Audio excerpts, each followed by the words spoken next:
TNEB Field Assistant Important MCQ Questions unit 9 கட்டுப்பாட்டு பலகைகள் மற்றும் மின்னோட்ட அமைப்புகள். கட்டுப்பாட்டு பலகையின் முக்கிய பணி எது? மின்சாரத்தை கட்டுப்படுத்துதல்.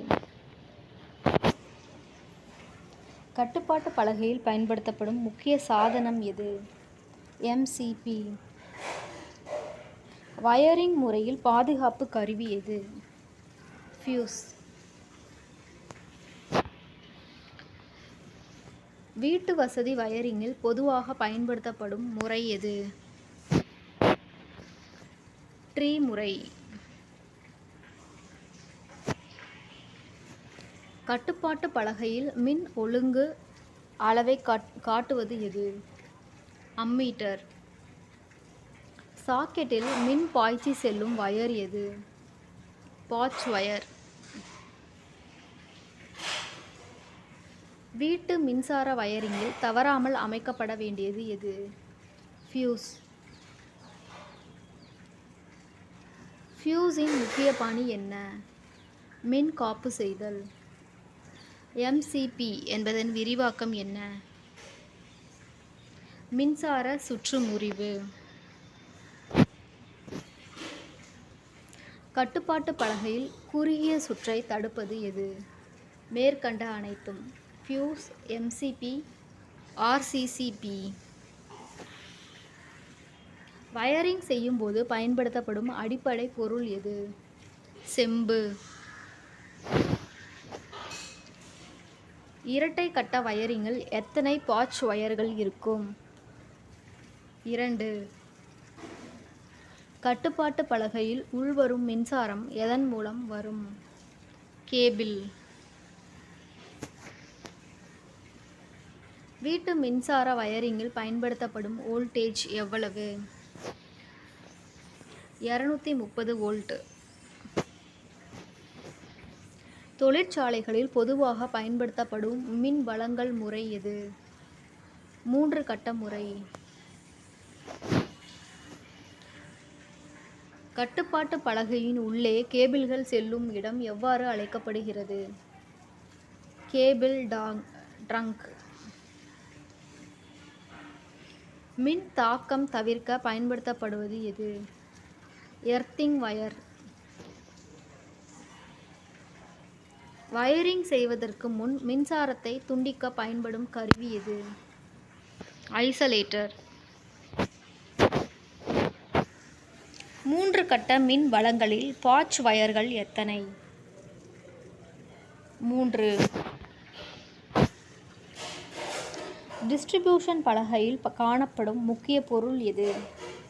MCP.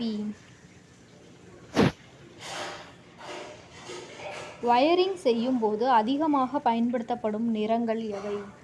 மேற்கண்ட அனைத்தும். நீலம், பச்சை, சிவப்பு, வெள்ளை, கருப்பு, பச்சை, சிவப்பு, மஞ்சள், நீலம். எர்த்திங் வயரின் நிறம் பொதுவாக என்ன? பச்சை. MCP பழுதானால் அது எதை செய்கிறது? திறந்துவிடும். குறுகிய சுற்று நேரத்தில் பாதுகாப்பாக செயல்படுவது எது? ஃபியூஸ்.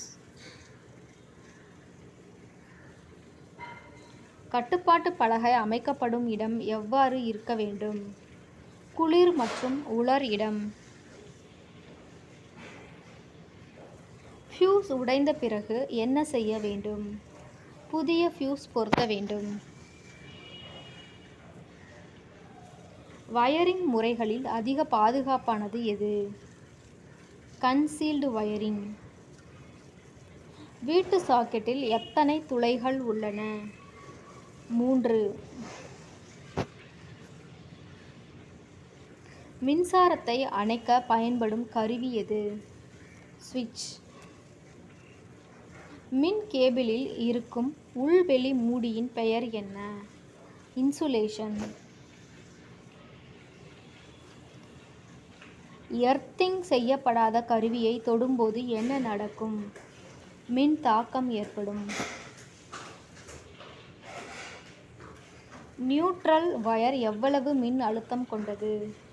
0. அதிக சக்தி கொண்ட கருவிகள் எதில் இணைக்கப்பட வேண்டும்?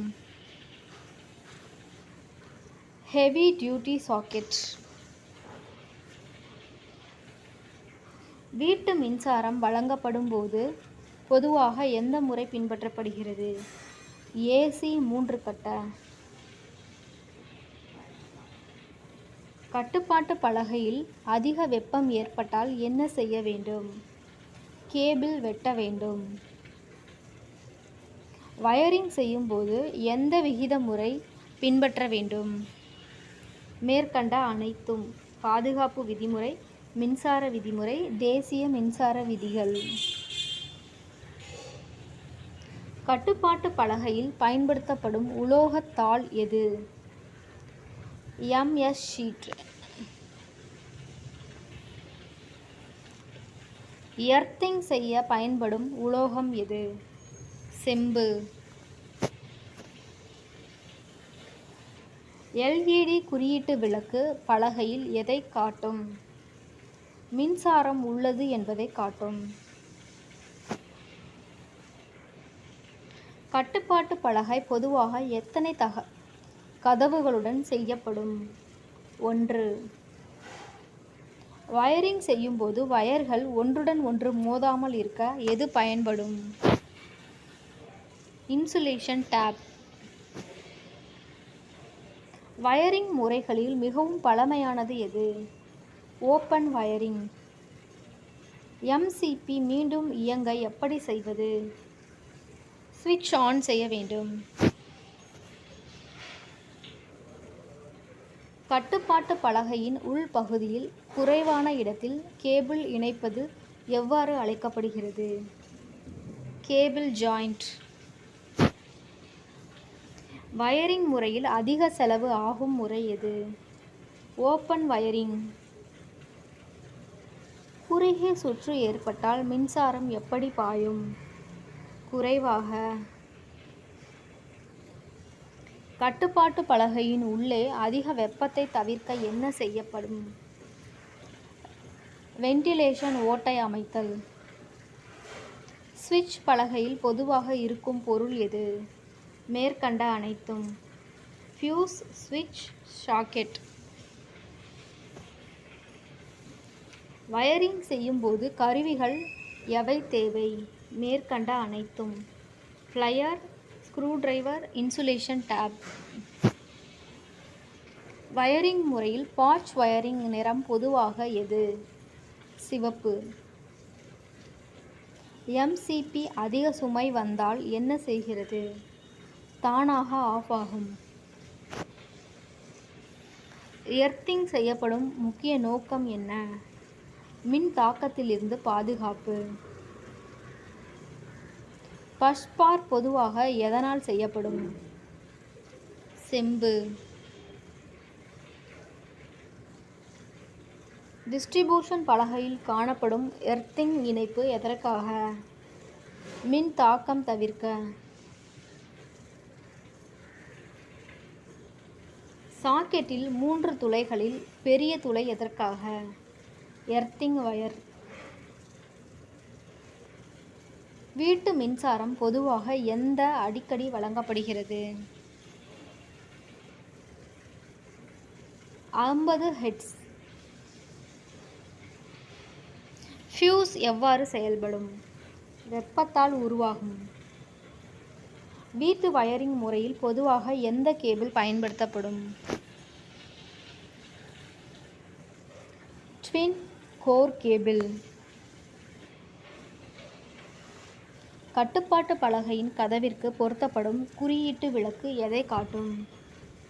மின்சாரம் உள்ளது. MCP பழுதடைந்தால் அதற்கு பதில் பயன்படுத்தப்படுவது எது? ஃபியூஸ். கட்டுப்பாட்டு பலகையில் சுவிட்ச் எதற்காக? மின்சாரத்தை ஆன் ஆஃப் செய்ய.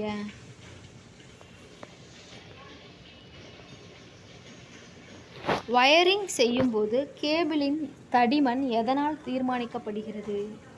மேற்கண்ட அனைத்தும்: மின்சாரம் செல்லும் அளவு, மின் அழுத்தம், கருவி வகை. எர்த்திங் செய்யாத வீட்டில் என்ன அபாயம் ஏற்படும்?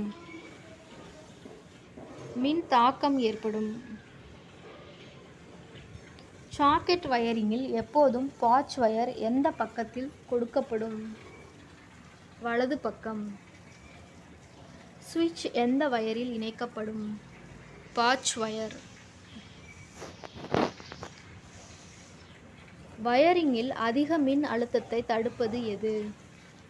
மேற்கண்ட அனைத்தும். Fuse, circuit breaker, MCB. Earthing rod பொதுவாக எவ்வளவு ஆழம் புதைக்கப்படும்? 2 மீட்டர்.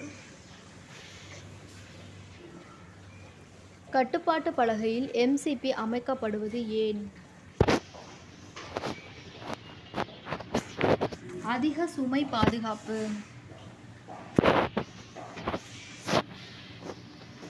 வயரிங்கில் பயன்படுத்தப்படும் வயரின் பொருள் எது? மேற்கண்ட இணைத்தும் இரண்டும். செம்பு மற்றும் அலுமினியம். எர்த்திங் வயர் எங்கே இணைக்கப்படும்? மேற்கண்ட அனைத்தும். டிஸ்ட்ரிபியூஷன் பலகை, எர்த்திங் எலக்ட்ரோடு, சாக்கெட்.